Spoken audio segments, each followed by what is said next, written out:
Bismillahirrahmanirrahim. Assalamualaikum warahmatullahi wabarakatuh. Taklim kita hari ini menyambung taklim kemarin terkait masalah tauhid ya. At-tauhidu fi ilmi tasawuf.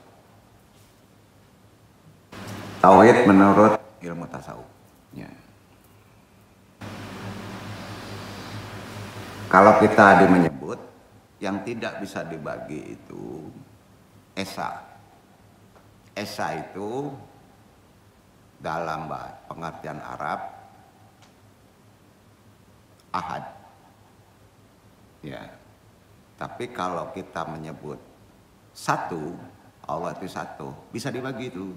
Hati-hati, satu dibagi jadi setengah, di seperempat. Ya. Ahad itu satu. Ya. Jadi seharusnya wahid. Ya. Itu memahami konsep kata. Ya. Allah itu wahid. Itu yang pas. Karena Allah nggak bisa dibagi-bagi. Ya. Jadi kalau Allah itu satu, makna awam sebetulnya masih bisa terbagi. Ya. Jadi sebaiknya konsep ini kita pahami secara sisi bahasa aja ada perbedaannya. Wahid atau Allah itu ahad. Ya. Itu bisa terbagi tuh. Ya. Jadi ini perlu kita maknai lebih dalam lagi.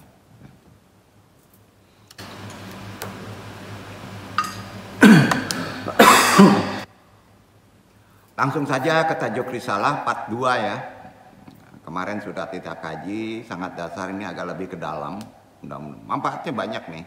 Karena tauhid itu implementasinya itu diamalkan sehari-hari. Ya.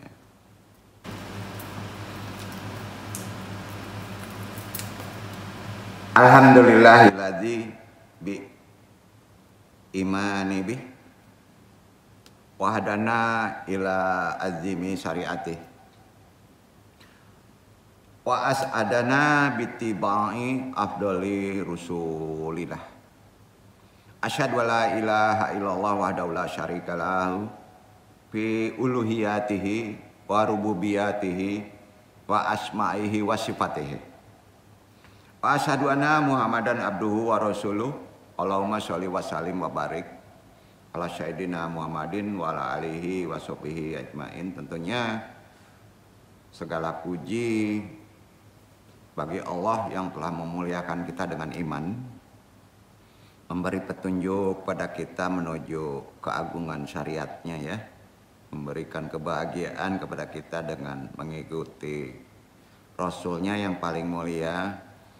Kita juga sama-sama bersaksi bahwa tiada Rob, hanya Allah semata,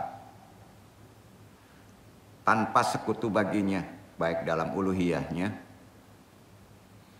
rububiyahnya, nama dan sifatnya. Dan kita juga mesti bersaksi, dikuatkan terus dengan syahadatain Nabi Muhammad hamba utusannya. Ya Allah, berikan rahmat, keselamatan, barokah kepada junjungan kita Nabi besar Muhammad SAW berserta keluarga dan sahabatnya semuanya. Kita awali lagi talim kita dengan menguatkan kembali keislaman kita. Kita lafadzkan saja seperti biasa. Syahadatain kita kembali, istighfar tentunya, permohonan ampun hanya kepada Allah. Sholawat, kuatkan lagi ketauhidan kita dengan talqin zikir dan berdoa, dan Allah meridhoinya. Sama-sama. Asyhadu alla ilaha illallah wa asyhadu anna Muhammadur Rasulullah. Sholawat umi. Allahumma sholli ala sayyidina Muhammadin nabi ummi wa ala alihi wa sahbihi wa sallim. Istighfar kita 3 kali. Astaghfirullahaladzim. Astaghfirullahaladzim. Astaghfirullahaladzim. Doa ma'rifat.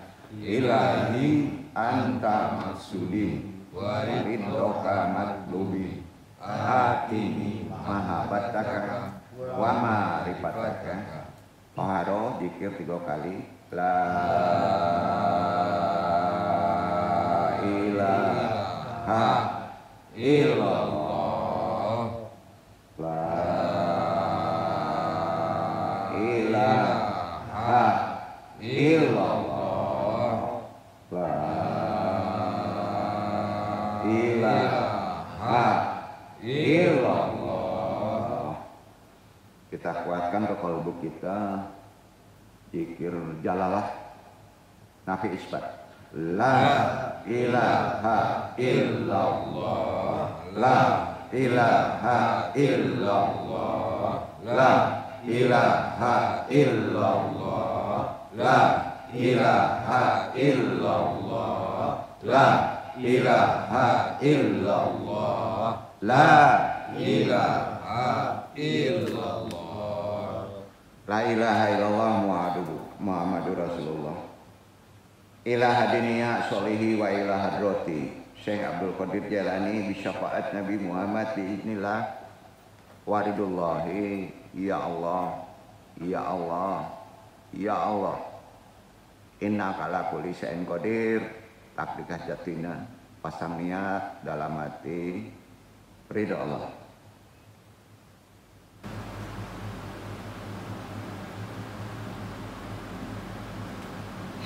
Pak khususan Abaruhi Nur Muhammad, khususan Nabi Yunaka Muhammad sallallahu alaihi wasallam, wabil khusus hadiri Al-Mahdi Khalifatul Radin, wa khususan ila ruhi juriyatihi, wa khususan muslimin, mukminin, wa muhsinin. Al-Fatihah. A'udzubillahi minasyaitonirrajim. Bismillahirrahmanirrahim. Alhamdulillahirabbil alamin. Arrahmanirrahim. Maliki yaumiddin. Iyyaka na'budu wa iyyaka nasta'in. Ihdinas siratal mustaqim. Siratal ladzina an'amta 'alaihim ghairil maghdubi 'alaihim waladdallin. Wassalatu wassalamu ala Rasulillah wa ala alihi wa sahbihi wa man walah. Rabbi shrah sadri wa yassir amri wahlul 'uqdatam min lisani yafqahu qawli. Ya Allah ya Rabb, lapangkan dadaku, lapangkanlah semua, mudahkan urusannya ya Allah. Mudah-mudahan semua dalam taklim ini, pentaklim maupun yang ditaklimi, bisa memahami dan bisa mengamalkannya dengan benar. La haula wala quwata illa billahil aliyil azim. Alhamdulillahirabbil. Wa ba'du. Sebelum taklim ada yang bertanya?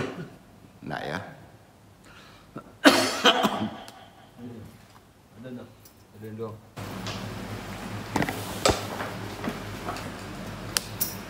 Langsung ke taklim. Wa ba'du. Bismillahirrahmanirrahim. Selanjutnya kita kaitkan lagi kajian di bab kedua ini, masalah tauhid. Tauhid kan inti ajaran Islam, fondasi atau dasar. Udah tahu semuanya kan? Tauhid itu dasar. Maka setelah kita melakukan amalan full, ya, terakhir di Zulhijjah kemarin kurban. Kaji itu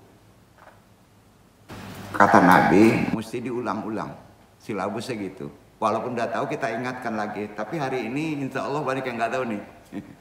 Ya, tauhid ternyata pondasi. Di atas pondasi itu ada syariat, ya, ada ibadah-ibadah, ya. Ibarat bata kalau ditumpuk, tauhidnya ditarik, yang lainnya runtuh nggak? Ya harus kuat. Maka dong ingatkan. Ya tauhid itu umumnya dilafadzkan, ya. Nah, itu bergabung dengan yang disebut utusannya. Jadi tauhid itu enggak Tuhan saya itu yakin saya satu, enggak. Ya. Penaatannya adalah mengikuti sunnah Rasul. Ya, sekarang gini, sebelum perdalam, ada yang paling krusial ya. Kalau Ikhwan makan itu dalam hati menyebutnya, kalau sudah makan mengejar kenyang, minum menghilangkan haus, maka antum dianggap siriknya kopi, menuhankan dua Tuhan secara hati, karena Tuhannya kenyang sama haus. Padahal yang membuat kenyang sama haus Allah. Jadi niatnya nggak begitu. Itu sarana suruh Tuhan. Kalau antum makan, ya, kalau antum makan, itu sebut Allah atas nama Allah. Jangan memikirkan sudah makan enak kenyang, nggak boleh. Sampai nggak? Alhamdulillah atas Allah. Ya. Yang diingat yang membuat kita kenyang. Nah, itu tauhidnya benar itu. Itu kan hal yang biasa itu. Apakah Allah menciptakan air, obat untuk menghilangkan haus, obat untuk menyembuhkan penyakit? Interaksi. Apakah Allah menciptakan itu enggak? Enggak. Allah tidak menciptakan obat untuk sembuh. Enggak. Ya. Kalau Allah punya karunia nggak perlu obat, nggak perlu air, ya, nggak perlu. Maka kuatkan tauhid. Ada sultan. Analogi kita menerima nggak? Logika kita menerima kan? Datang obat kemari itu bukan obat yang menyembuhkan. Ridho Allah. Ya. Makanya prioritas ikhtiari itu. Ya, hati-hati. Ada kejujuran kita menterapi. Ya. Sulit orang sembuh, sulit orang menjadi makbul semua permohonannya. Kadang-kala perkara spiritual sering dinomorduakan. Kalau datang berobat, datang. Benar kan? Tauhid tidak akan punya kekuatan kalau didudukan tidak tepat terhadap keseharian. Pertanyaan, kalau kita ada masalah dalam kehidupan, apa aja masalah? Tauhid itu menuntut syariat. Betul? Kita tahu Tuhan yang menolong kita, tapi kita tidak taat dengan perintahnya. Ditolong nggak? Sorry ya, kata Allah. Nah, gampang ya kajinya ya. Itu mengingatkan pangkal-pangkal ngaji tauhid. Ya. Langsung kita ke sasarannya yang mudah-mudahan Allah meridhoi. Ya. Inti ajaran Islam sekali lagi, fondasi yang mesti dikuatkan kembali dalam sisi ajaran ruhani tasawuf adalah tauhid. Jangan disyariatkan aja, tanamkan. Makanya seorang muslim itu kuburannya adalah orang yang bermakrifat, kuburannya adalah Tuhan. Sudur dadanya isi dengan Tuhan, la ilaha illallah, kubur terus Allah.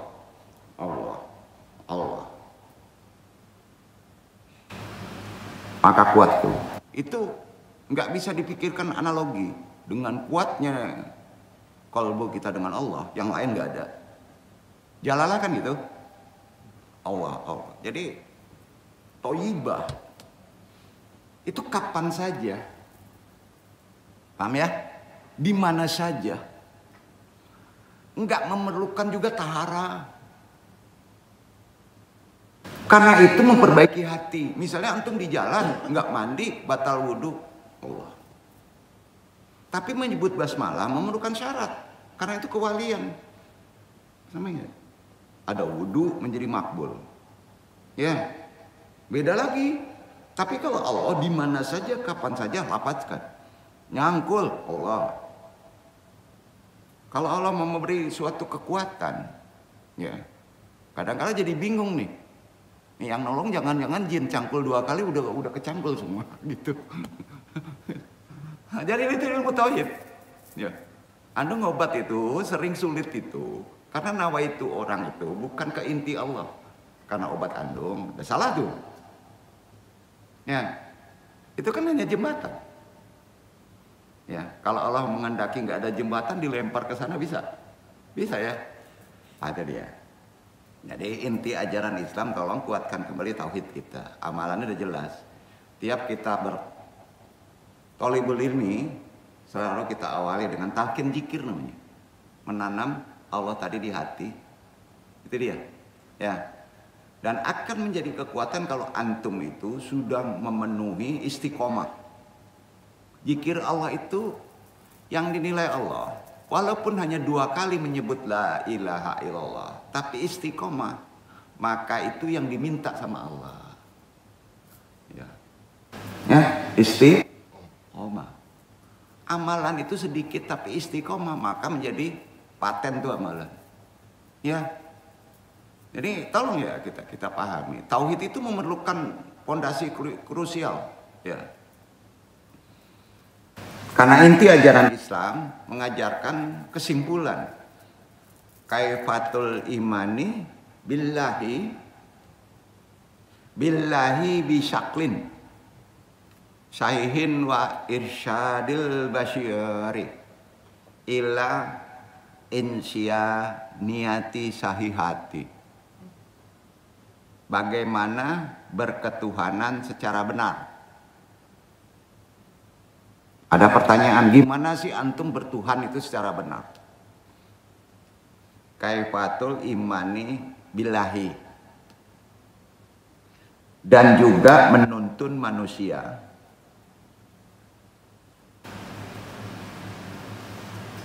untuk berkemanusiaan dengan benar. Itu tauhid. Jadi enggak hanya menuhankan Allah wahid saja, tidak. Ada implementasi memanusiakan orang. Duduk ya. Nah, itu dia tauhid. Ada kaitan dengan hubungan sosial. Juga ke alam.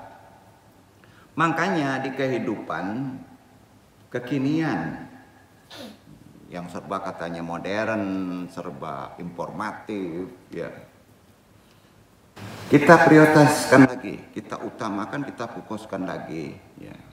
Perkara wahid, Tuhan itu esa. Anung tiga akan menyebut tuh Allah itu ahad. Maka ada nama ahad, ahadun, karena ahad bisa dibagi 1, bisa setengah. Kalau wahid enggak, ya. Sama ya. Jadi makna kata kosakata itu bisa mencerminkan pemahaman kita, ketauhidan kita. Orang yang mengamalkan ilmu ketuhanan sampai mengkokohkan ketuhanan namanya, kalau amalan, ya, yang mengamalkannya, orangnya namanya sufi. Sufi Islam, namanya sufi. Yang menempuh dengan metode dan jalannya namanya torekot. Ya. Teorinya, jabarannya, silabusnya namanya tasawuf. Jadi ada pemisahan. Kalau antum belajar tasawuf berarti belajar teori. Teori perlu jalan. Orangnya namanya sufi. Jadi nggak bingung nih. Sufi, tasawuf, torekot. Sejalan tuh. Maka sempurna antum mencari Tuhan. Itu yang disebut makrifatullah. Ya. Itu simpulnya di tauhid.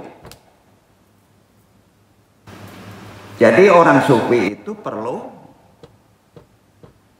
aplikasi. Perlu jalan. Itu yang disebut bertorekot. Tujuannya mendekat kepada Allah, bahwa Allah itu wahid. Sama ya? Ya.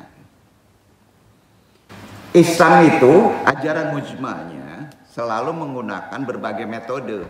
Jadi kalau bertanya, sholat, puasa, kurban itu namanya torekot. Jalan mendekat kepada Allah supaya bertakwa, berkurban. Jalan ingin disucikan hati kita dari nafsu yang sering membuat kita lupa diri, puasa. Benar? Itu torekot. Sholat itu torekot. Jadi kita bertorekot itu untuk bisa mendekat kepada Allah. Paham ya? Nah, jadi kalau antum itu sholat mempunyai level nanti.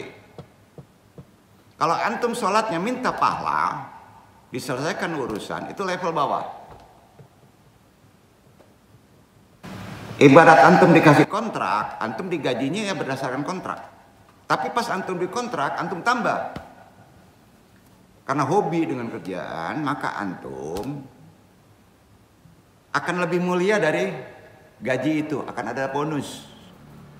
Doa antum akan dikabul. Contoh, sholat tidak tinggal. Tapi antum ingin punya bonus diselesaikan masalah kehidupan. Doa dong.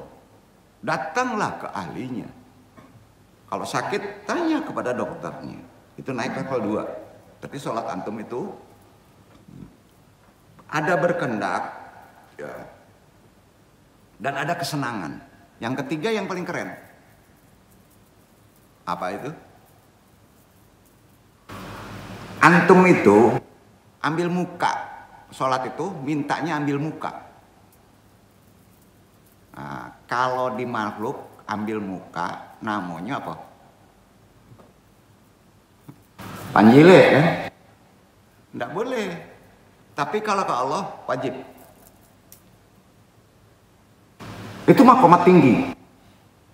Kalau kamu ambil muka pada Allah, maka akan ditaruh di sisinya. Itu ada di Quran. Nah, ambil muka. Kalau ke makhluk, dosa.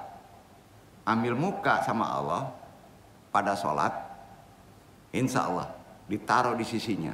Nggak perlu doa, makbul. Ada 3 level. Selama ini sholat kita di mana levelnya? Nawaitunya. Kalau sholat kita ini menjadi khusyuk karena kita ingin sesuatu itu masuk level mengejar pahala. Rendah banget. Makanya beberapa sufi, beberapa orang-orang yang mengikuti torekot, saya tidak minta surga. Saya tidak takut neraka. Saya hanya ingin bisa hudur mendekat kepadamu karena cintanya. Lalu? Ya, koreksi diri kita. Hanya kepada Tuhan itu tauhid. Maka ibadah kita pun nawaitunya mendekat sedekat-dekatnya kepada Allah. Supaya dapat hubbullah, cinta Allah. Makanya kalau mau sholat, di luar sholat, sebelum wudhu, apapun juga yang dikerjakan. Ilahi, anta maksudi. Warid doha matlubi. Atini mahabattaka. Wa marifataka. Hanya ridomu saja dan cintamu saja yang kucari. Itu dia kerennya. Lafaz yang kita amalkan dalam segala torekot. Sampai? Bismillah boleh Pak. Tapi bismillah jangan sandarkan dengan ini. Bismillah sandarkan dengan kegiatan. Ya. Mau nyangkul bismillahirrahmanirrahim supaya jangan cangkulnya kena kaki gitu. Itu ibarat pagar. Tapi ilahi anta maksudi naruhnya di hati. Nawaitu. Pakai di mana saja. Tambah permohonan tadi supaya naik dengan sholawat. Boleh. Allahumma sholli ala sayyidina Muhammad wa ala ali sayyidina Muhammad. Kenapa? Karena yang kita mohonkan minta ridho, minta cinta itu harus jalan ke atas. Kalau tadi pakai selawatnya namanya selawat umi. Umi itu merasa bodoh. Ya.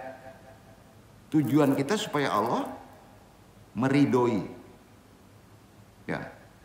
Supaya Allah meridoi. Kalau Allah nggak meridoi, gimana Pak? Kamu dapat neraka. Simbol daripada neraka itu simbol dari simbol dari apa Pak? Neraka itu simbol dari kemurkaan Allah. Kamu cari ridho Allah. Ridho itu apa Pak? Ridho itu simbol dari surga Allah. Jadi kalau antum minta surga, ya, antum minta surga, pikiran antum itu bukan pahala, bukan kesyahwat, tapi supaya Allah meridhoinya. Simbol dari takwa dalam ibadah, sembelih korban, jawi kambing. Simbol daripada surga, ridha Allah. Simbol ancaman neraka, jangan sampai Allah murka. Itu azab. Duduk ya. Itu poin-poin yang perlu ulang dari kaji kemarin. Ya. Dalam kehidupan kekinian, ya, hati-hati perkara tauhid ini, karena ini dasar, terpaksa kita mesti menguatkan kembali. Karena apa? Karena gempa udah banyak, bro. Ya, tambah lagi, ya gitu ya. Rumah pun kalau udah kena gempa kan pasti oleng juga tuh, ya. Nah, gitu. Ya. Ya caranya udah tahu deh.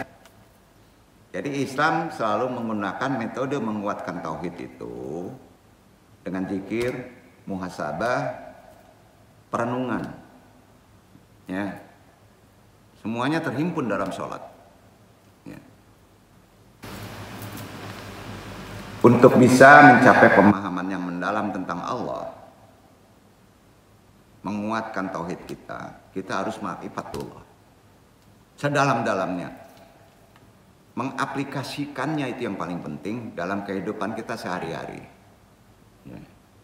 Ada beberapa aspek yang selalu menekankan penguatan tauhid secara ajaran-ajaran sufistik atau metode secara torekot.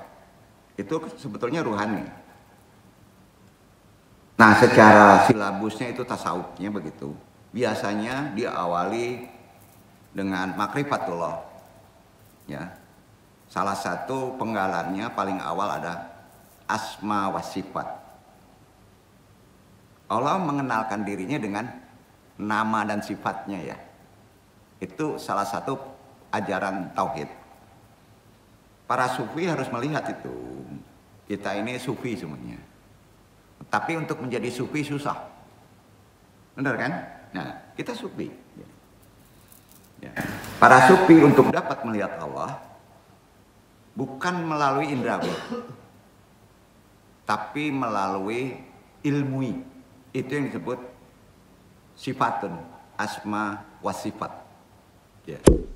Namanya apa? Sifatnya apa? Itu banyak. Hakikatnya Allah meliputi satu. Dalam konsep tadi itu wahid. Ya. Yang terwujud dalam alam semesta. Alam semesta banyak. Ya, alam semesta banyak. Tapi diliputi oleh Allah. Yang meliputi cuma satu. Itu yang wahid. Ya. Mereka berupaya mengenal Allah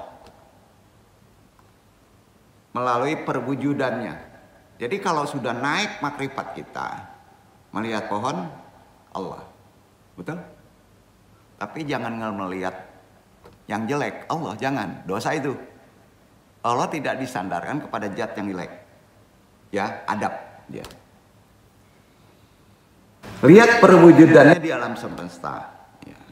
Itu yang disebut musyitarak kewahid. Dari yang banyak kepada yang satu, bahasa umum. Ya. Jadi jangan disimpulkan banyak lagi. Semuanya berusul wahid. Dalam ciptaannya begitu. Ya. Pengalaman ini akan timbul suatu pengalaman nantinya. Guna bisa mendorong, menyadari bahwa Allah satu-satunya sumber segala sesuatu. Bahwa segala sesuatu adalah yang banyak ini. Tandanya Allah ada. Sepakat? Allahu wahidun laithinaini kalisun min awliya awala auladin hakimun la syarika lahu malikun la yahtaju illa wazirin. Allah itu wahid. Orang umum menyebutnya Esa.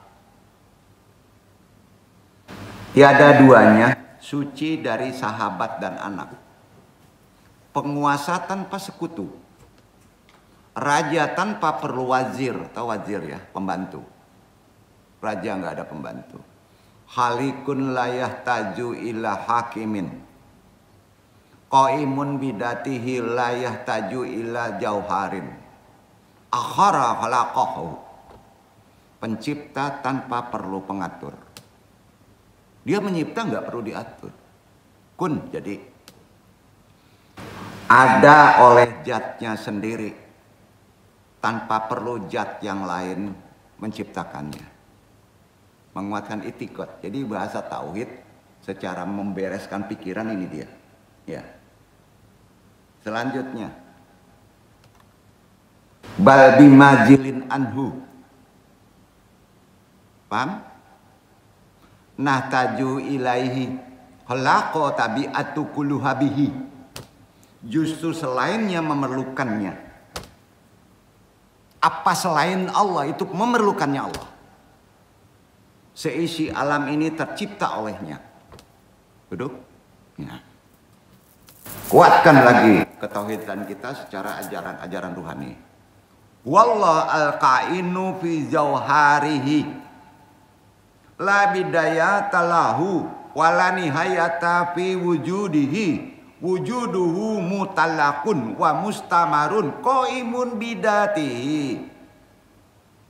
Dia Allah yang oleh zatnya sendiri. Dia Allah yang oleh zatnya sendiri. Tanpa awal, tanpa akhir pada wujudnya. Bingung kan? Itu sifatnya. Wujudnya absolut, terus menerus, berdiri pada dirinya. Wa mustamarun qaimun bidatihi. Naikkan lagi pemahaman kita secara makrifat. Laisa jauharan wa iradatan mahdudaina bimakun fayastahidul baqa'u bihi kama annahu laisa kutlatan data jihatin innahu tahirun min jami'i jihatin wal jawanibi jurabil qalbi. Dia bukan jauhar, dia bukan arad yang lalu terbatasi oleh ruang.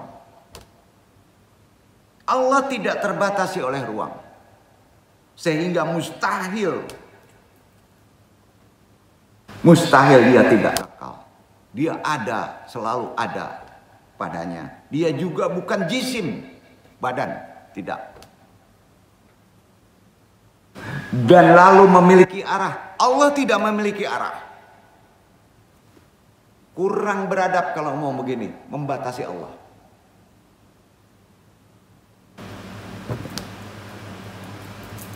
Allah tidak memiliki arah. Dia suci dari segala arah. Dia terlihat oleh hati. Itu poinnya. Artinya kita mampu melihat Allah melalui kolbu, bukan indrawi. Paham? Dan itu semua ada di Quran. Nah, lapat ini mesti dilapatkan. Andong tidak akan share dulu.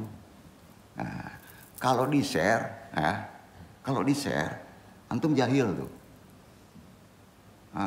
Kalau kane puko tadi kenal kane puko sabu itu tuh gitu. Yang andung sampaikan ini pemahaman sampai titik melihat Allah. Dalam konsep ruhani, kalau Allah udah ada, Allah nggak berarah, nggak perlu datang kemari. Di ujung kutub antum bisa kacau dia. Itu kekuatan tauhid. Ulang dari atas ya, mudah-mudahan ketangkep. Apa ini kitabnya? Kitab langit namanya gitu ya. Ada di Jalan Torekot. Ya. Datangnya dari mana? Dari Fez. Fez mana? Maroko. Banyak alul hadis sana yang sekolah ya. Antum udah datang nggak perlu datang sana. Daerah Maghribi itu.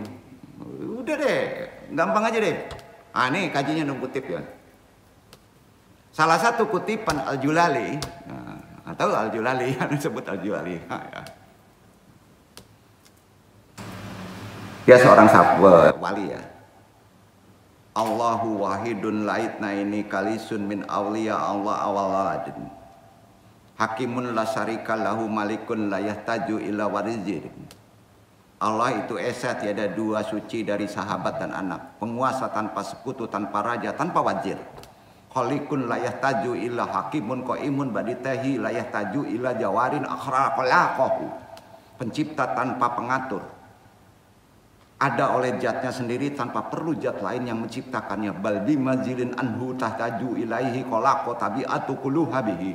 Justru selainnya memerlukannya. Seisi alam ini tercipta olehnya. Wallah al-kainu fi jauharirihi la bidayata lahu wala nihayata fil wujudihi wajuduhu matalakun wa mustimarun qaimun bidatihi. Dialah Allah yang ada oleh zatnya sendiri, tanpa awal, tanpa akhir pada wujudnya. Wujudnya absolut, terus menerus berdiri tanpa yang lainnya. Laisa jahuran dan mahduwan daiman bimakanin. Fayastahilu baqa'utuhu kama anahu laisa kutalatan dahi jihatin innahu tahirun min jami'a ijahatin wal jawadi bi jurabil qalbi. Fahuwa alal arsi kama yakulu wa kaman yuridu lamitla lahu wala yudhadilu ala bil qalbi. Terakhir penutup. Gairu muqayyadin bil jamani wal makani. Huwa wujudun bila makanin. Huwa maujudun al-anna kamakan. Khalaqu asya'an makaniyatin. Makaniyatin wa zamaniyatin. Tak terbatas oleh waktu. Enggak ada waktu, tidak bisa membatasi. Tidak terbatas oleh ruang. Tembok tembus. Dia ada tanpa ruang. Itu analoginya. Dia sekarang ada sebagaimana dulunya. Nggak ada besok, nggak ada ke depan, nggak ada di tengah. Kun aja dia ada. Dia menciptakan benda yang meruang. Dia menciptakan ruang dan mewaktu. Dia menciptakan waktu dan beruang. Bingung nggak kepala? Dalam hal ini jangan menunjuk Allah begitu. Allah ada di anu. Allah maha meliputi, poinnya gitu. Di mana saja, kalau itu diucapkan berarti antum tidak boleh jahar. Sampai? Di mana mau tembus hal yang jolim kalau sudah ada di hati antum pengertian tadi? Nggak akan tembus kejoliman itu. Ya segala macam kalah deh. Ucapan ini oleh Nabi waktu perang Badar itu kabur semua orang. Pamungkasnya gitu.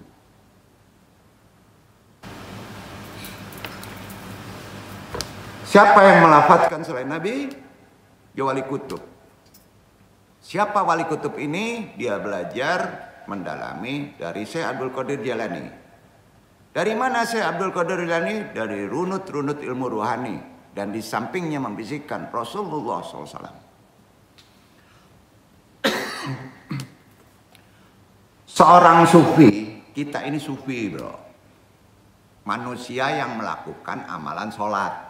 Betul kan? Manusia yang melakukan amalan Ramadan. Itu sufi. Ya.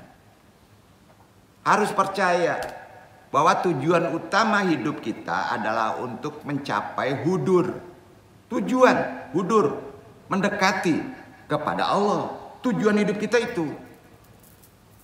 Jadi sholat untuk hudur, puasa untuk hudur, korban untuk hudur. Itu dulu.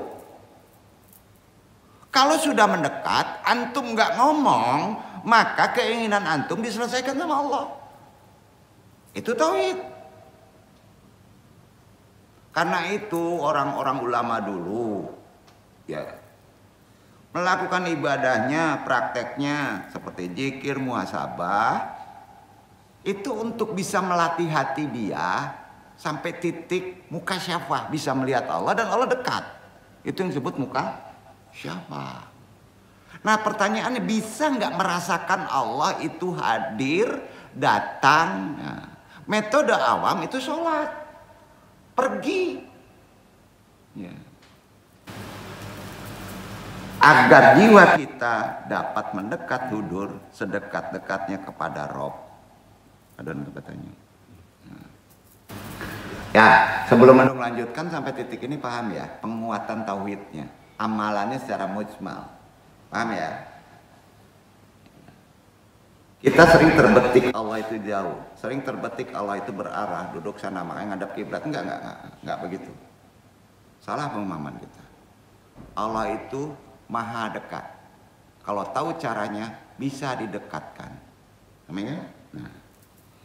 Jadi pemahaman tadi ini penekanannya semuanya ada di ilmu tauhid. Inti tasawuf, inti toreko tujuannya mendalami ilmu tauhid dengan cara gimana sih bisa mendekat kepada Allah. Itu kan? Nah. Jadi menekankan bahwa tauhid itu bukanlah hanya pemahaman intelektual di situ, tetapi juga pengalaman batin. Ya, dengan bertauhid secara benar maka akan timbul pengalaman batin. Ya. Ini dalam ini. Dalam kehidupan sehari-hari, seorang sufi berusaha menerapkan tauhid dalam setiap tindakannya kan. Harusnya begitu. Kita juga orang bersyariat itu kan. Sehari-hari gimana sih menerapkan prinsip tauhid itu? Diusahakan agar setiap perbuatan ibadah, ya, tahu prioritasnya apa, niatnya apa. Jangan minta uang, minta aja yang keren sama Allah. Rugi, ya.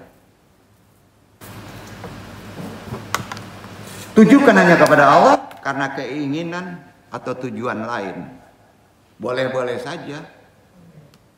Karenanya pengakuan akan keesaan Allah dalam amalannya seorang sufi jelas penekanannya bahwa Allah adalah satu-satunya yang layak disembah dan bahwa segala sesuatu selainnya adalah ciptaan.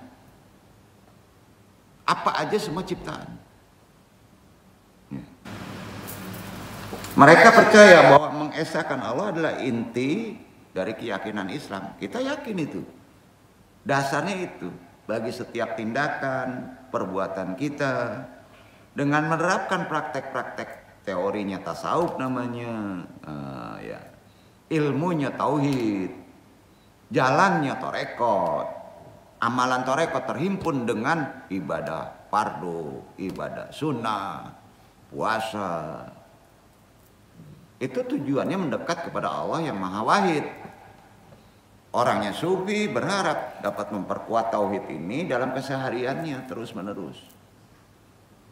Guna bisa kita semuanya mencapai kesempurnaan spiritual.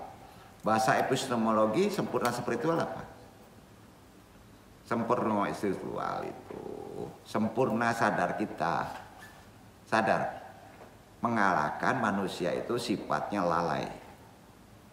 Ya. Kuatkan tauhid lagi, Ikhwan. Itu proses yang harus dilakukan setiap hari. Caranya tadi. La ilaha illallah. Ya. Tujuannya ridho cinta Allah. Termasuk syirik samar kalau dalam niat antum dengan menyebut tadi ingin dapat kerja, ingin dapat jodoh, ingin selesai sakit. Fokusnya makrifatnya gitu. Allah ingin didekati, Allah Maha tahu. Kalau sudah dekat, Allah pasti tahu, bukan Allah jauh nggak tahu. Paham ya?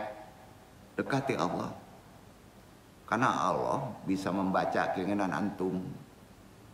Maka kalau udah dekat dengan la ilaha illallah, niatnya hanya ridho, ingin dicintai Allah, maka apa permohonan antum itu sudah diisi sama Allah dan sudah dikabulkan Allah. Sampai ya.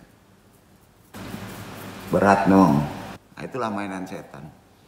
Nawaitul bil apa ya?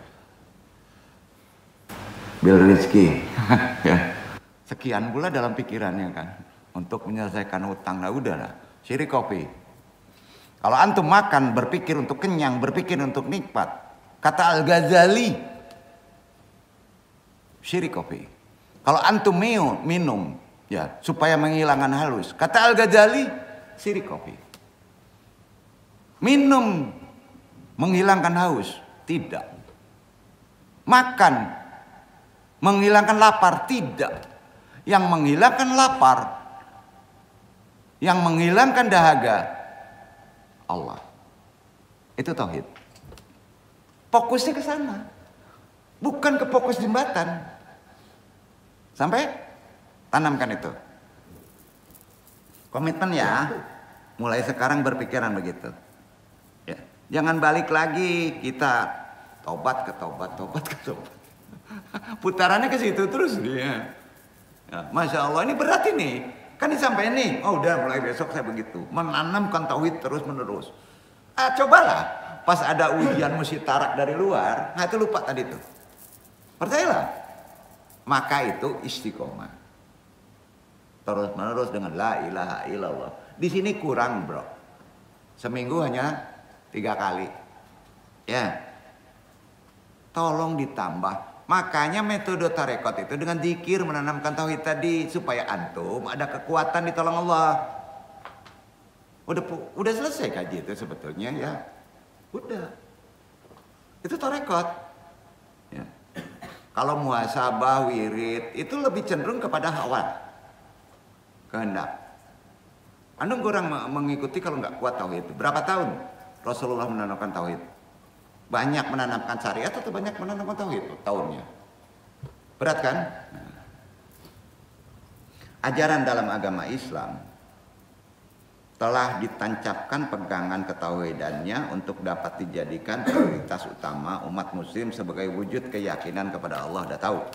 Tauhid dapat dikatakan sebagai fondasi karena suatu tujuan untuk mengkokohkan agar tidak mudah kita hidup goyang, oleng, galau.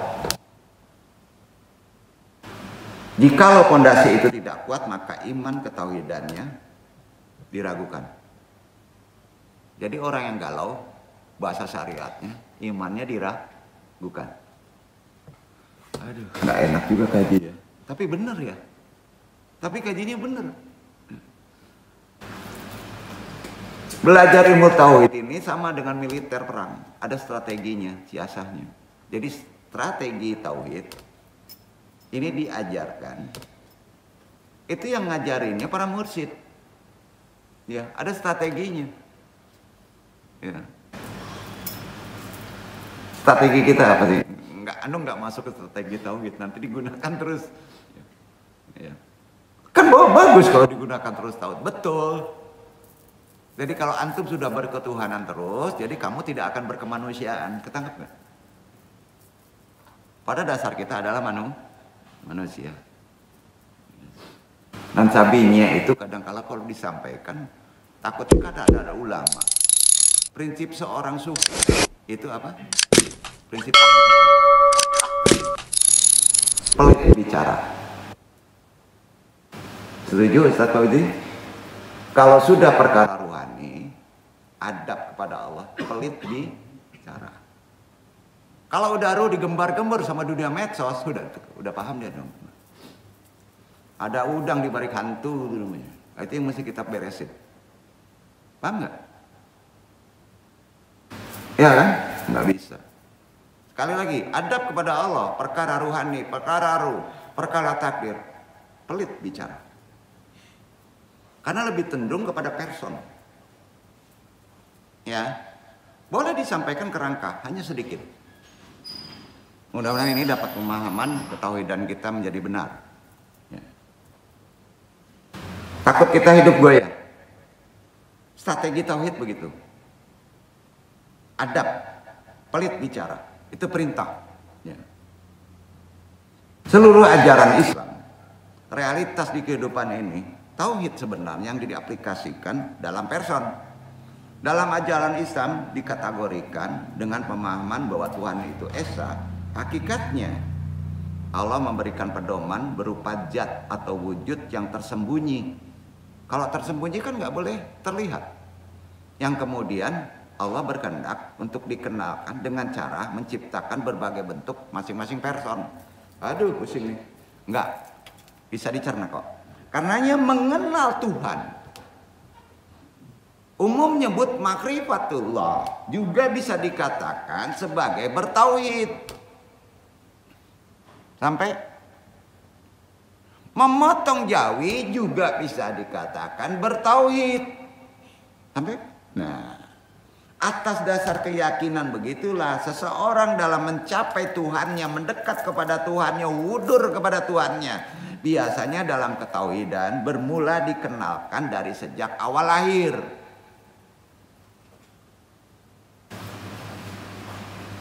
Apa kalau bayi lahir yang disampaikan?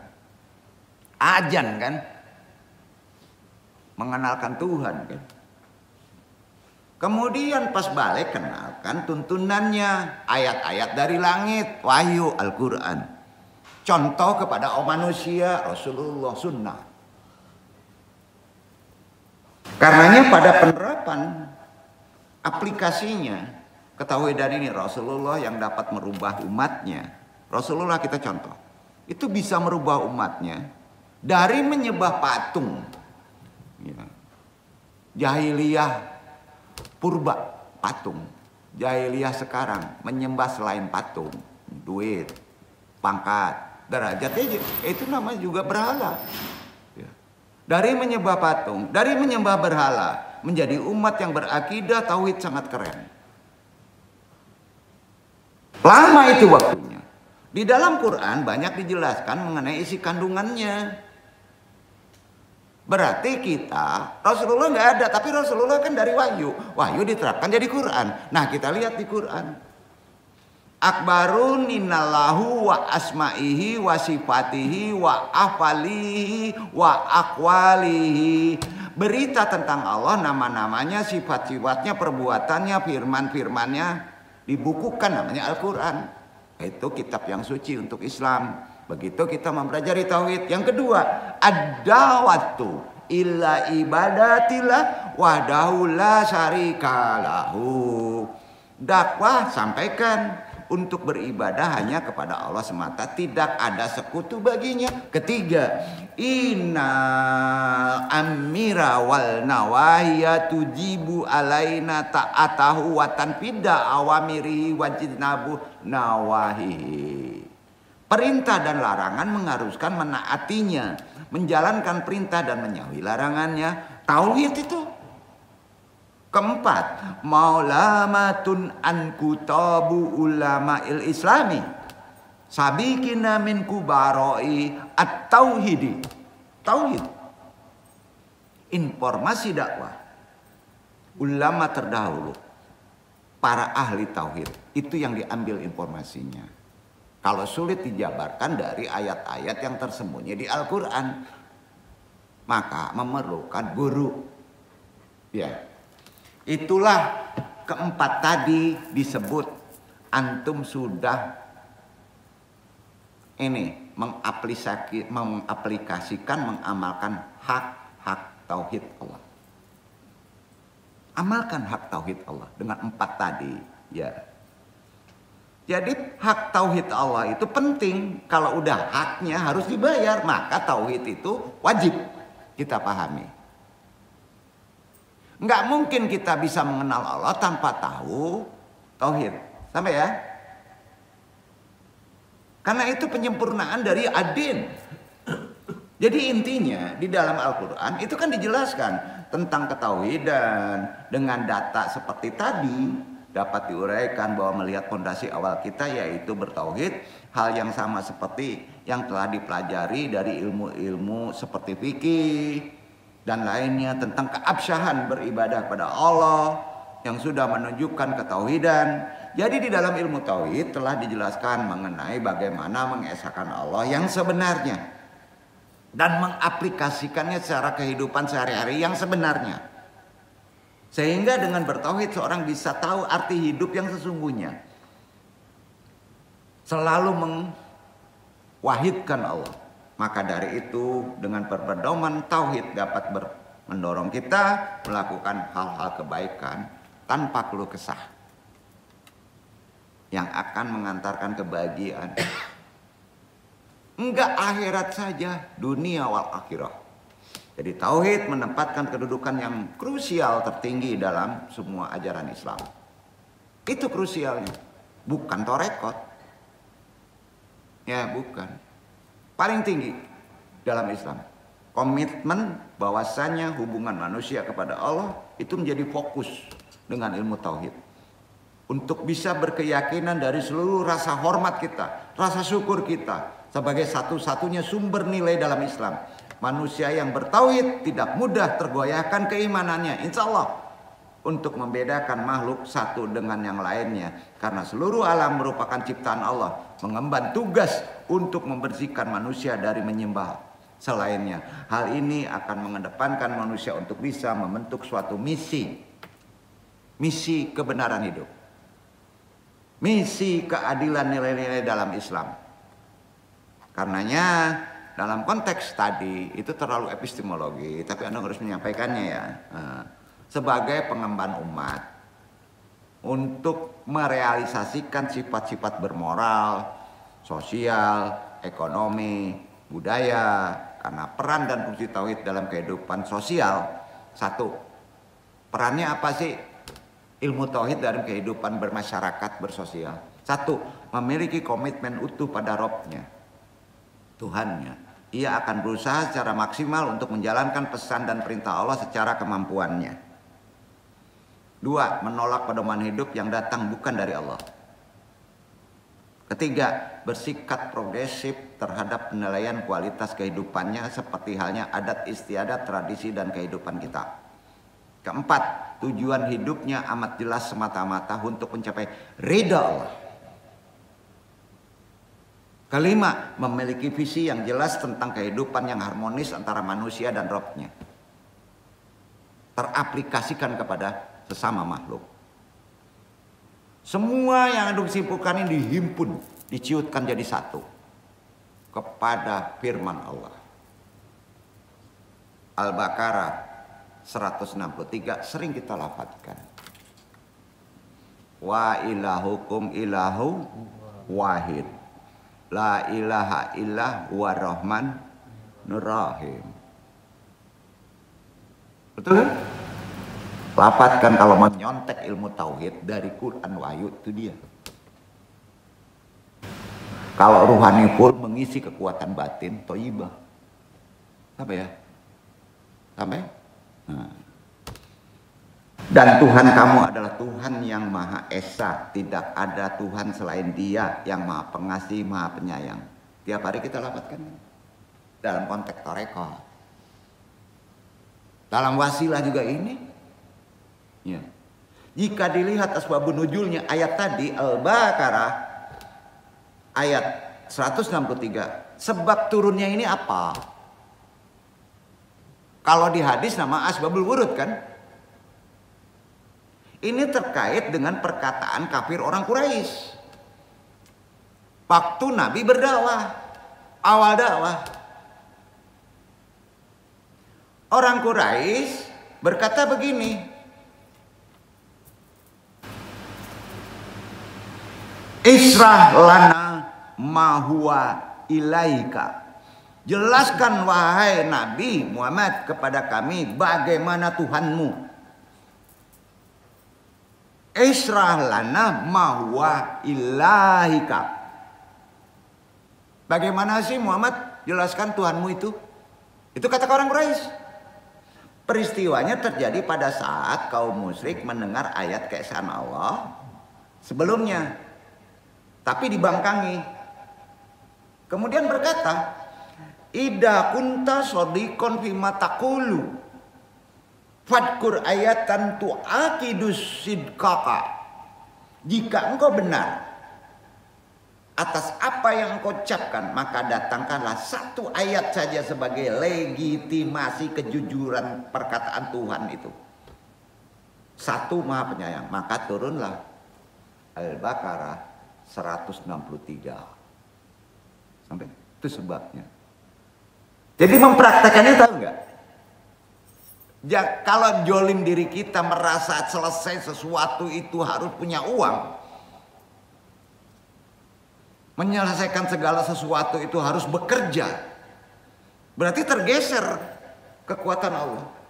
Maka gunakan wa ilahukum ilahu wahid, la ilaha illahu warrahmanur rahim. Kalaupun ada yang membaca itu tapi nggak selesai, ya, tapi nggak selesai, tandanya antum nggak makrifat, nggak tahu sebab turunnya ayat. Ah, sekarang udah tahu, bayar. Nah, jadi kekuatan ilmu itu dimakrifati, nah hanya diilmui. Bismillah nggak jadi apa-apa kalau nggak ngerti ilmunya. Ya, makanya untuk hal seperti begini hati-hati, ada adab. Kalau dia merasanya sufi, tolong pelit kalam. Itu ada Al-Qushairi, Al-Ghazali, Imam Ahmad, Imam Nawawi berkata demikian. Enggak gembar-gembor sembarangan aja, sampai perkara itu akan jadi jidal nanti. Anda bukan mendebat ulama lain, tidak. Maka hati-hati, jangan kena fitnah antum. Kalau enggak sanggup dipikirkan perkara rohani. Ingat, perkara rohani perlu mursyid. Tahu mursyid? Perlu guru, perlu qalbun salim, baru dia berucap, perlu disampaikan atau tidak. Itu poinnya. Lah yang duduk ada gurunya, nggak usah sampein. Ah, jahilnya nanti dibelok-belok tuh. Abira perlu cari titian paraku. Ah, masukan dulu ke siko. Alah, tumpang tindih lah. Dia nggak boleh mengatuan. Kalau anda dikatuan, ini bertanya ke awak, serba bingung. Aduh dulu lah Ustaz Fauji di siko nggak pusing. Betul. Itu rem-remnya, jadi menjalankan dulu. Jadi itulah ayat itu turun sebabnya tadi pertanyaannya. Kemudian ayat Al-Baqarah 163 turun akibat ada pertanyaan orang musyrik tadi mengungkit-ungkit perkara pembuktian Tuhan itu esa. Dan Tuhan itu menolong dengan keesaannya kepada kita. Ya, nah. Ayat tadi turun, hal ini sudah menanamkan pengetahuan tauhid jika dilihat dari firman Allah yang turun pada saat itu. Jadi banyak sahabat langsung itikotnya kuat, kekuatannya naik, rezekinya menjadi bagus, diancam apapun juga tidak takut matilah. Sama kok orang Arab dulu jahiliyah itu takut mati sama kita sama. Kenapa orang dulu dengan bambu katanya disorong-sorong itu tank baja di Surabaya? Kenapa? Karena kekuatan tauhid itu ditanamkan dengan talqin zikir oleh torekot, oleh mursyid. Itu kan sejarah, fakta. Betul kan? Nah itu yang dicari. Udah nggak ada ulama kayak gitu. Pegang dada, la ilaha illallah. Nggak kepala, la ilaha illallah, hilanglah pikiran. Blank bisa kalau kepala ditaruh di sini dengan kalimat tauhid. Dada, sudur. Karena sudur menanamkan itu, orang beriman, kata Al-Ghazali ada kitabnya, Tolibun, tanamkan ke dadanya, kuburkan kalimat tauhid di dadanya.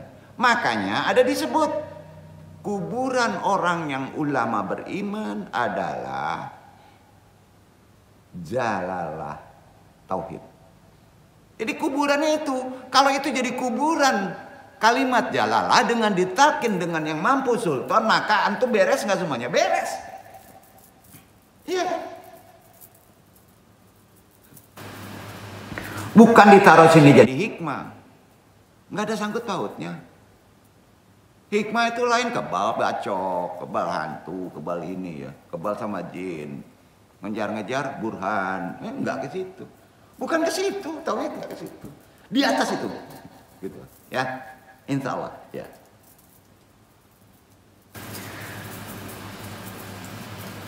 Kita lanjutkan. Ikhwan andung ya ma'arahimakumullah.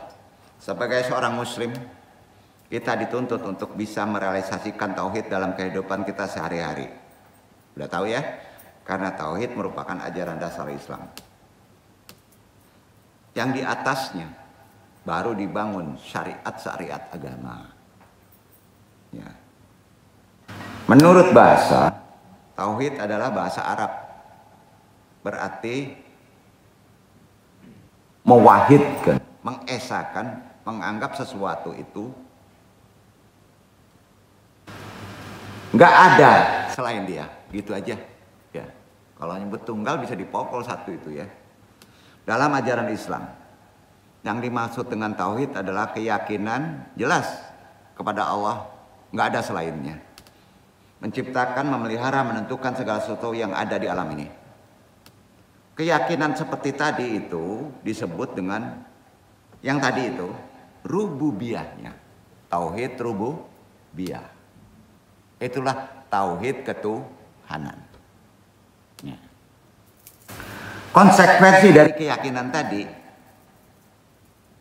konsekuensinya kalau antum sudah bertauhid ketuhanan, maka konsekuensi antum itu udah bersumpah, maka antum wajib ibadah fardu.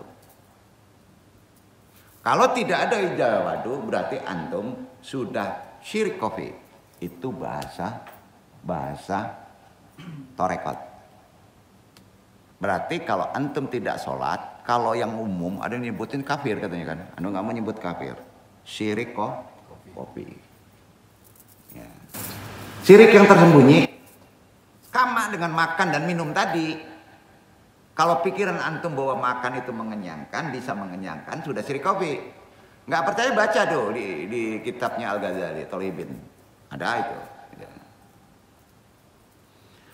Dan kata lain, hanya Allah yang berhak disembah. Hanya Allah yang diibadati. Kalau itu keyakinannya apa? Tauhid uluhiyah. Allah yang diibadahkan, Allah yang disembah, maka itu tauhid uluhiyah. Itu perbedaan. Ada satu lagi tauhid.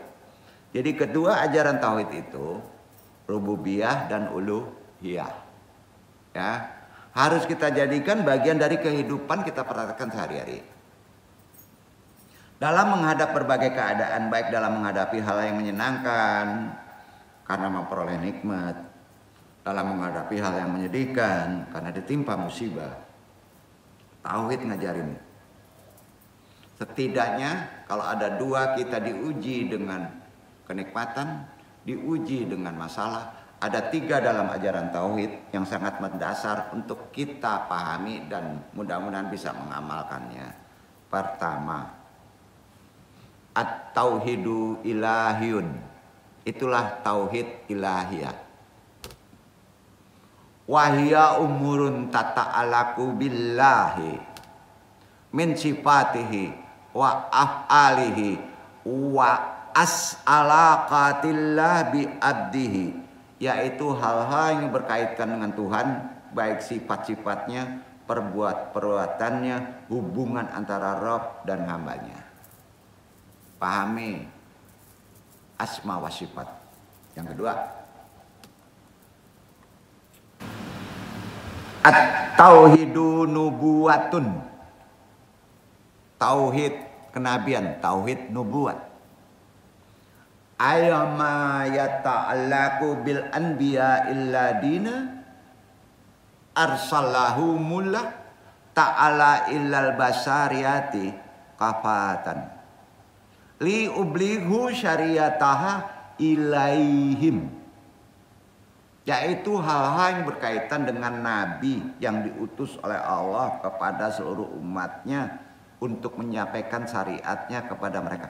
Contoh nabi, hargai nabi, cintai nabi, pahami sifat-sifat nabi, mohonkan selawatnya. Ketiga, at-tauhidus sami'ati. Tauhid sam'iyat. Hadihi hiyal ma'lumatu alati za'abihal anbiya'u ala sakrin wahi talaqahu minnallah ta'ala liyubaliguha ila qaumihim, yaitu informasi-informasi yang dibawa oleh nabi berupa wahyu yang mereka terima dari Allah untuk disampaikan kepada umat mereka masing-masing. Gunakan wahyu. gunakan Quran. Kalau antum diuji berat dengan masalah, ada 3 strata. Strata pertama gunakan dengan pemahaman atau kekuatan tauhid ilahiyat. Tidak mempan itu naikkan ke tauhid nubuat. Tidak kuat itu naikkan dengan tauhid sam'iyat. Insya Allah beres.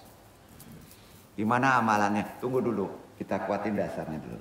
Ya, itu ajaran. Jadi karena sebut tauhid itu ada wiridnya, ada amalannya, harus diimplementasikan, bukan secara mujmal saja, tapi secara spesifikasi ilmu tauhid. Ilmu tauhid itu letaknya ruhani di hati. Ya, di hati. Dalam ketiga ajaran dasar tadi termuat ajaran tentang malaikat, kitab, takdir. Dari ajaran dasar inilah ditegakkan rukun-rukun Islam, syahadat, sholat, puasa, zakat, haji, serta ibadah-ibadah sunnah lainnya dari yang disebutkan 3 tadi. At-tauhid ilahiyah, at-tauhid nubuat, at-tauhid sam'iyat. Dari 3 itu timbul rukun-rukun Islam, timbul ibadah-ibadah lainnya. Lahirnya gitu. Jadi makin naik tuh pondasinya. Nah. Jadi udah jelas ya.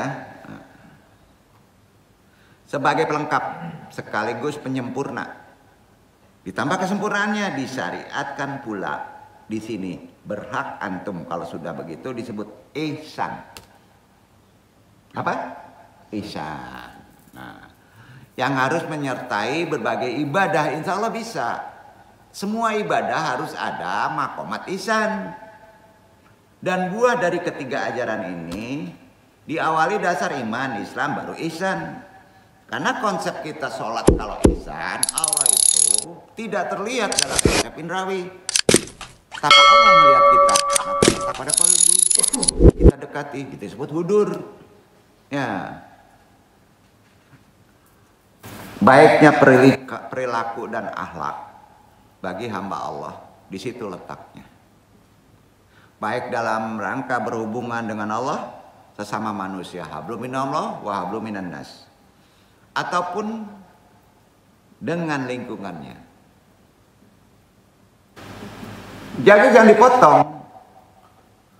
Hubungan dengan Allah, hubungan dengan sesama makhluk, hubungan dengan alam. Ya, nah, maka di Minang itu ada kaji alam, kaji diri. Ya. Kita sebagai umat Rasulullah SAW diminta untuk bisa meneladani seluruh aspek kehidupan beliau. Semampu kita tentunya.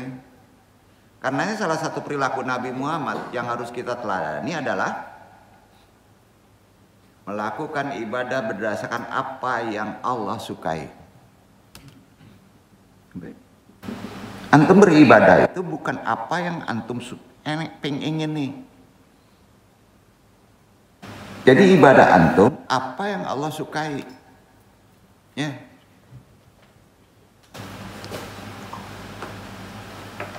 Karena ada hadis ya, berkata demikian dan itu mesti kita amalkan ya.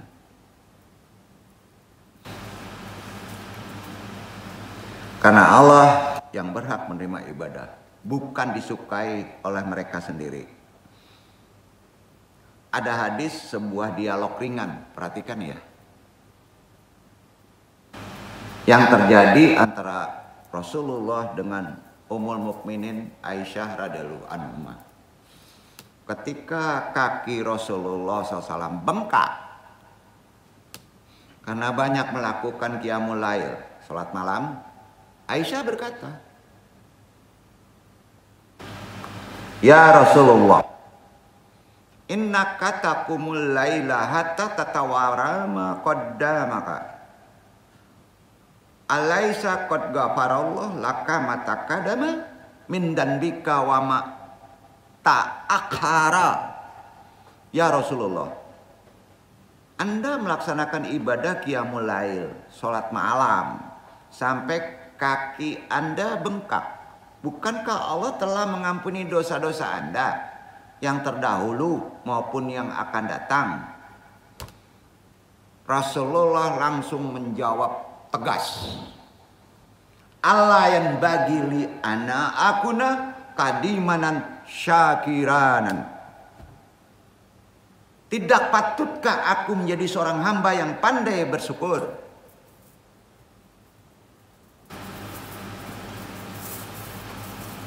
Alhamdulillah itu implementasi dari memaknai tauhid.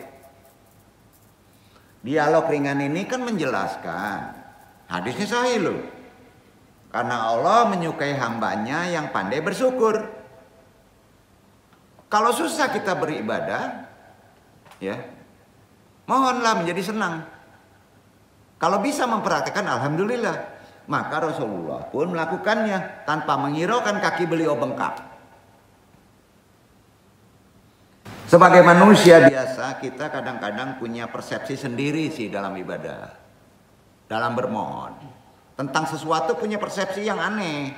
Apakah perintah atau larangan Allah? Persepsinya kok punya sendiri-sendiri. Seringkali terjadi persepsi kita bertolak belakang dengan apa yang Allah tetapkan. Ini kan difirmankan sama Allah. Quran surat Al-Baqarah ayat 216. Iqra Iwan.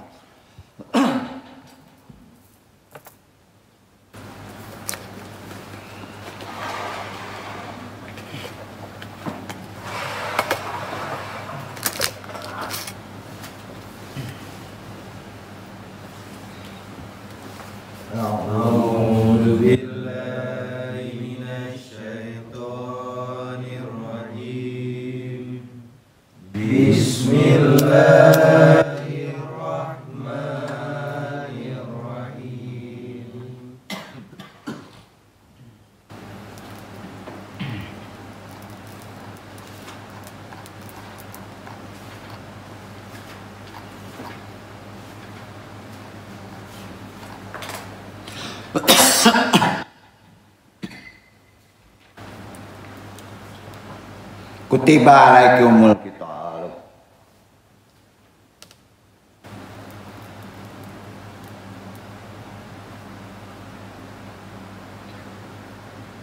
Kutiba alaikumul qitalu wa huwa kurhul lakum wa asa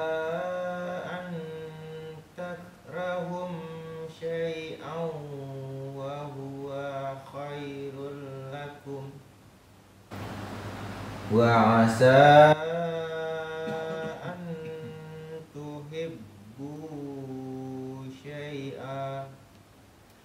an tuhibbu syai'an wa huwa syarrul lakum wallahu ya'lamu wa antum la ta'lamun. Diwajibkan atas kamu berperang, padahal berperang itu adalah suatu yang kamu benci.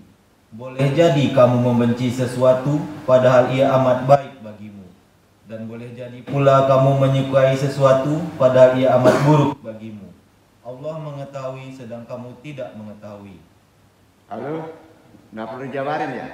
Kita perang, persepsi kita apa? Wajib baku. Kerja ya kita. Bertani ya kita. Betul. Kalau disandarkan kepada perang mesti ada lawannya. Nggak ketemu nih. Jihad itu bukan kita, bukan perang fisik. Jihad itu bekerja ya jihad. Ya. Betul kan? Berkeringat, nggak diem. Salah persepsi kita kan? Harus keluar keringat, maka berhasil. Itu amat baik, disukai. Bagi kita kerja ketek ketibanyak. Nah, ini Kalau dia gitu-gitu kita menggerutu, karena bisa dong. Ada furqan, ada keseimbangan, ada bonus, sama. Manajemen Allah itu sebenarnya hakikatnya sama. Diimplementasikan kepada kita, dimakrifatilah. Ya. Kalau kita mau cermati lebih dalam ayat tadi itu, persepsi kita sering salah kan dalam berdoa. Kalau nggak dikasih, oh nggak makbul andung nih, kok keandung nggak? Sudah dipakai ayat-ayat Quran tapi nggak mati, nggak sakin. Karena kalau dikasih itu jolim antum, rusak antum.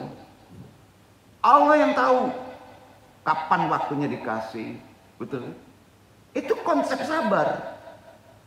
Maka dalam konsep yang lebih keren lagi dalam syariat, makanya yang paling keren bukan ajaran torekot. Syariat fikih itu paling keren, tapi memerlukan dasar yang mendalam. Ya. Maka dengan torekot. Jadi kalau ada orang bertorekot menafikan syariat, nggak usah ngaji sini. Harus pandai Quran, Quran botak, ayat tersembunyi, harus pandai itu. Wiridnya gimana, sholawat itu gimana. Ya yang ditakutkan kan belajar torekot ya menjadi sesat lah. Kalau dinafikan syariat, betul nggak? Ada torekot zikir ribuan nggak ngerti baca Quran, kacau tuh. Sepakat nggak? Ya nggak bisa begitu. Makanya Islam mengajari kata Nabi kafah, menyeluruh. Kalau kita mau cermati ayat tadi lebih dalam lagi, dong jabarkan kutub kaji ya. Nih di Al-Baqarah 216. Maka kita peroleh pemahaman bahwa sesungguhnya apapun yang Allah perintahkan kepada kita, sholat tepat waktu, ya, empati kepada anak yatim, tolong walaupun dia jolim kepada kita, berat. Kalau kane gampar awas suruh nolong juga bare bro. Atau sufi, jaga silaturahim, ya. Apapun yang diperintahkan Allah begitu baik, pasti baik. Nggak ada dendam, nggak boleh. Di Islam itu anti dendam, karena dilarang. Yang dendam itu milik Allah. Sepakat? Yo. Jangan pakai selendang Allah tuh. Karena ini tauhid harus tegas ya. Implementasinya gimana? Ya. Terasa berat, betul. Tapi apakah kita betul meyakini perkataan Allah itu benar? Nah, hanya Allah semua perintahnya yang mesti kita benarkan dan kita taati. Kemudian taati saja, jauhi larangannya. Ya kalau maksiat jangan kebangetan deh gitu ya. Insya Allah selesai semua urusan. Tanpa memberitukan faktor kesenangan, tanpa memberitukan faktor kebencian. Kalau Allah perintahkan, lakukan. Makanya yang boleh taklid itu ke Quran, bukan ke guru. Begitu tauhid mengajarinya. Karena kesenangan, kebencian kita terhadap sesuatu itu sifatnya nisbi loh. Itu anti dendam. Itu nisbi sifatnya. Kebencian, kesenangan itu nisbi. Surga neraka bisa dikatakan nisbi. Kalau kita nggak ngerti konsep surga itu ridha Allah, neraka itu murka Allah. Dan sifatnya relatif. Sementara ketentuan Allah mengikat dan mutlak. Begitu tauhid ngajarinnya. Apa yang kita ketahui sangat terbatas ternyata. Setinggi apapun juga, kalau sudah berhadapan dengan perintah dan larangan, jangan dijabarkan, ikuti. Jangan dikaji, ikuti. Karena Maha tahu segala sesuatu. Karena itulah dalam kaitan dengan menaati perintah Allah, meninggalkannya tidak ada jalan lain. Tanamkan Allah terus ke hati antum. Yakin? Sebanyak pun aurat, wirid, doa, 1000 dinar, hantu belau, tanpa ditanamkan tauhid, no. Keyakinan antum menjadi penghalang.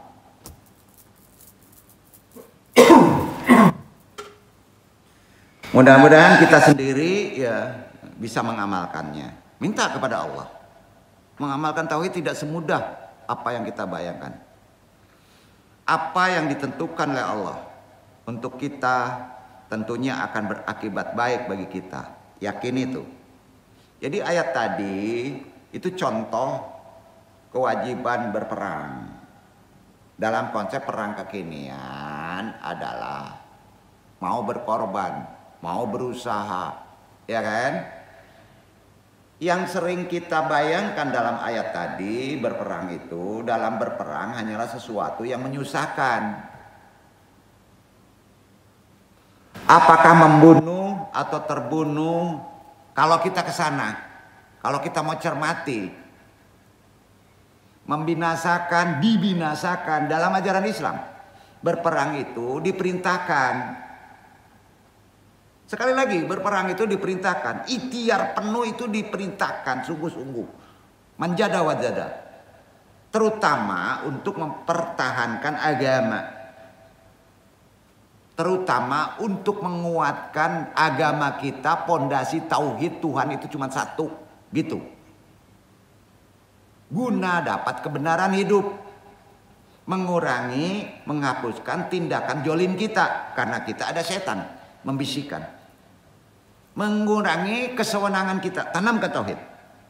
Karena itu jika orang yang berperang mengalami kekalahan, kalah, udah berperang, udah zikir, kalah, mati antum syahid. Sama kan? Syahid. Terbunuh antum syahid. Jika dia memperoleh kemenangan, mendapatkan kebebasan dari kejoliman, mendapatkan keridhaan dari Allah, apapun yang akan diperoleh, insya Allah, kalau Allah sudah memerintahkannya, taklid saja.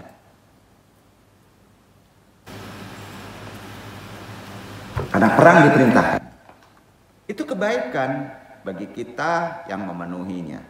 Padahal ketaatan merupakan sesuatu yang pasti akan bisa kita peroleh. Disinilah tauhid uluhiyah harus diperankan. Itu udah uluhiyah. Berupa ketaatan sepenuhnya hanya diberikan kepada Allah, cari ridhonya. Supaya Allah bisa mencintainya. Bukan untuk orang lain atau pribadi atau persepsi atau nafsu diri kita. Di sisi lain dalam berperang, dalam peperangan, tauhid rububiyah pun harus berperan pula. Di mana kita harus yakin bahwa yang dapat menjaga, memelihara, menyelamatkan kita dalam segala keadaan hanyalah Allah. Karena itu menuntun untuk bersikap seperti ini. Rasulullah bersabda, antara lain diriwayatkan oleh Ibnu Majah, Sufyan bin Abdullah Asy-Syafi'i mengatakan, aku berkata, ya Rasulullah, balaghani amaran ahfazu bihi. Ya Rasulullah, sampaikanlah kepadaku suatu perkara yang dengannya aku bisa terpelihara dalam menjalani hidup. Rasulullah bersabda, Qul rabbiyallah tumma aitamin antakun mu'mininan daiman bi annallah huwa alladhi yakhluqu wa yahbuju wa yahmi wa yututi'u wa yuqadiru kulla syai'in. Lidalika wa anta tuti'u daiman jami'a awamirihi wa nawabihi. Katakan Robku adalah Allah. Lalu komitmen bahwa antum selalu dalam keyakinan bahwa Allah menciptakan, memelihara, melindungi, memberi, menentukan segalanya. Karena itu antum selalu mentaati semua perintah dan larangannya dengan menanamkan itikad tadi. Kemudian qala Sufyanu maratan ukra, kam talaku alayya ya Rasulullah. Kata Sufyan, summa azhara Rasulullah lisanahu wa qala hada, dadamu hada, sudur. Sufyan mengatakan lagi, alangkah seringnya Anda mengkhawatirkan diriku ya Rasulullah. Kemudian Rasulullah memperlihatkan lidahnya dan mengatakan, jahar wakofi, lafat tanamkan Allah di hati. Itu maknanya. Jalalah. Nah, hadis tadi di samping menuntut kita untuk konsisten, konsekuen menyelesaikan tauhid rububiyah, tauhid uluhiyah dalam kehidupan sehari-hari. Ini mengingatkan kita untuk bisa memelihara, mengandalkan awalnya yang berbahaya, lidahmu. Dari pembicaraan, dari omongan, terkadang membawa kepada dosa, terkadang membawa penutupnya rizki. Terkadang kita senang dalam kehidupan sekarang. Tontonan dunia medsos, apakah itu YouTube, apakah itu apa aja, menyenangkan, acara gosip, membeberkan keaiban orang. Kita terbuai oleh berita hoak, turut serta menyebarkannya. Dengan hal ini insya Allah terlindungi. Mari kita berupaya menjadi sadar, meninggalkan semua kesalahan itu dengan kekuatan tauhid. Kita tutup, wabillahi taufiq wal hidayah. Mudah-mudahan bermanfaat. Wassalamualaikum warahmatullahi wabarakatuh.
کربلا میں کیا بچا